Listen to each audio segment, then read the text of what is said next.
மீன் தொட்டியில் மீன் வளர்க்குறது நம்ம எல்லாருக்கும் பிடிக்கும். அதே மாதிரி ஒரு சின்ன பையன் மீன் தொட்டியில் மீன் வளர்க்கணும் அப்படிங்கிறதுக்காக அவங்க தாத்தாவை கூட்டிகிட்டு கடைக்கு போய் நிறைய மீன்கள்லாம் காமிக்கிறான். அந்த தாத்தாவும் எல்லா மீன்களையும் வாங்கி கொடுக்குறார்.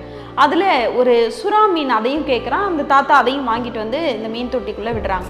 கொஞ்ச நாள் ஆகுது, இந்த பையன் அதை கவனிச்சுக்கிட்டே இருக்கான். இந்த சுறா மீன் மட்டும் ரொம்ப சீக்கிரமாக வளரவே இல்லை, ரொம்ப குறுகிய வளர்ச்சி தான் அடைஞ்சிருது.